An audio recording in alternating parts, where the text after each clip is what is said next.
Look, I know this might sound weird to a lot of you people, considering what happened last year, but the Eagles are really good. They are really good. They're probably the second or the best team in the NFC aside from the Detroit Lions. They beat the Ravens in Baltimore yesterday, 24-19. And look what the formula was. Give Saquon Barkley the ball, get out of his way, and let Jalen Hurts run a little bit as well, but also don't let him throw over 20 times. That's the formula. That is the formula of why the Eagles are winning. Play great defense and let Saquon Barkley be the focal point of your offense. I understand you got Devontae Smith. They understand they got A.J. Brown. But guess what? Saquon Barkley is the best running back in football this year. I know y'all want to say Christian McCaffrey, but I can't give him that. He's been hurt the whole year. And he's hurt again. Saquon Barkley is the best running back in football because he can do what Derrick Henry does, but also he's a better pass catcher. The Eagles are set up so far to make a deep playoff run. Last year, because they had to switch with offensive and defensive coordinators, it was just really bad towards the end of the year. They didn't look, and then you put the ball in Jalen Hurts' hands a little too much. He was turning the ball over a lot. The first 3 weeks of the season, Jalen Hurts was doing the same thing, and then he understood. Just give the ball to Saquon Barkley. Let Saquon Barkley take you there. And let Jalen Hurts here and there in spots, let him make the necessary throws that he needs to make. But he doesn't have to be the hero anymore. He doesn't have to be the hero. Remember, when the Eagles went to the Super Bowl, Jalen Hurts was not the hero. He wasn't. They had a balanced running attack. This time again, this year, guess what they have? A balanced offense, a balanced running attack. Let Jalen Hurts throw the ball 15 to 20 times max, but run the ball 30 plus times. Eagles have a perfect chance to win the Super Bowl. Why? Because they got a good defense too. Also, with the running game, the defense can rest more. So now the drive, now you're burning clock. So now the defense can rest. So now you don't have to worry about them being on the field for like 10, 15 minutes or 10 minutes, 7 minutes in a drive because Saquon Barkley is running the heck out of the ball. Time possession, this is what happens when you have a great running back and the offense now knows how to use him. And this is what happens when Saquon Barkley has a decent offensive line behind him. He's the best running back in football. Now, what's going on with the Ravens? You're not giving the ball to Derrick Henry enough. You're trying to let Lamar Jackson win you the MVP, and that's not. At this point, he has 2. At this point, he needs to win the Super Bowl. Derrick Henry got 19 carries. That's too low. That is too low. He needs to be around 28 carries. He needs to be around 28 to 30 carries a game.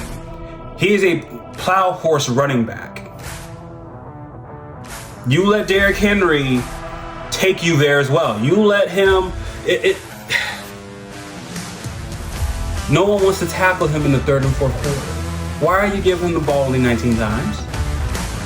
And then you let Lamar Jackson throw the ball 36 times. You're not winning against great teams if Lamar Jackson is throwing the ball more than they run. It's that simple.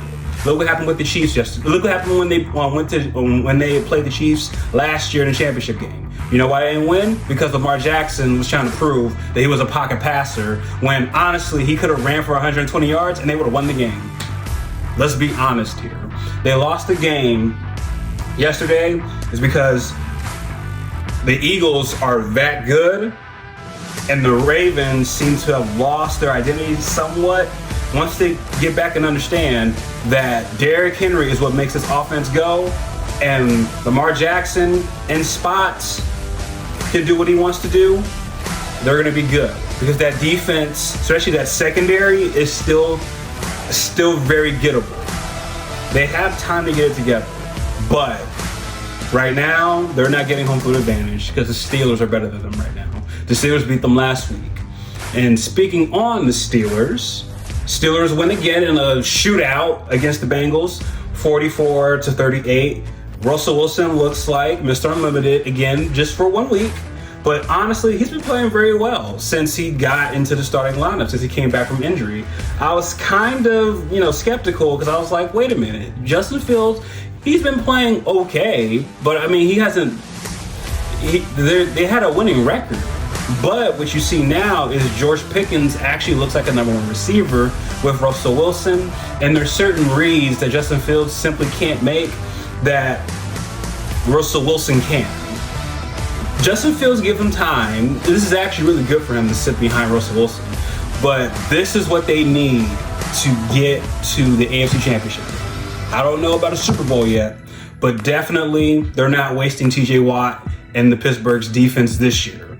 Pittsburgh has always had a good defense. Their offense couldn't get it together. Now that you have Najee Harris running the ball well, now that you have Russell Wilson making those nice, good, deep moonshot throws to George Pickens, the Steelers have the formula as well to at least get to the AFC Championship game.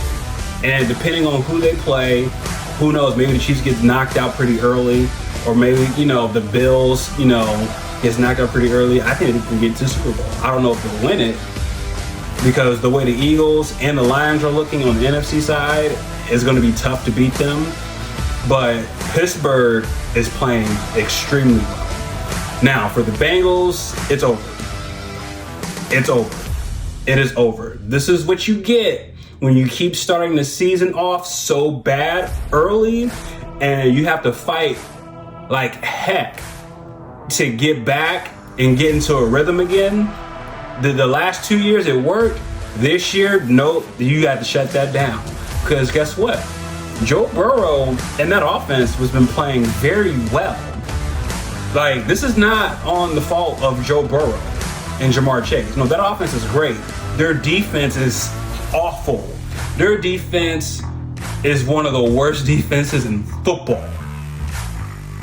Every time Joe Burrow, they get a score, they get a touchdown, defense gives it right back. This season is over for Cincinnati. They have bigger problems in the offseason as well because you still haven't paid Jamar Chase, and you probably should have paid him this year because after the season he's had, no. He's going to probably want $5 to $10 million more a year than what he would have originally gotten if he would have paid him this year. T. Higgins, you're probably going to lose T. Higgins because he wants to get paid as well, and you got him on a franchise tag, and after this year, I think he's gone. So, the Bengals, oh man, their window legit was before Joe Burrow got that big contract. Now that you gave Joe Burrow all that money, you can't fill out your roster, and you can't pay two number one receivers like that unless one takes a big pay cut. And looking at T. Higgins, I don't think he's going to do that. And you still got to revamp that defense. That defense is suspect, and that defense is terrible. The Bengals, shut it down. It's over. Steelers, congrats to you. Number one in the division right now. They're very poised to get home field advantage too, depending on what happens with the Kansas City Chiefs. But man, good job, Russell Wilson. They let him cook yesterday, and he didn't burn the house down. Keep letting Russ cook. That's what I got to say on that.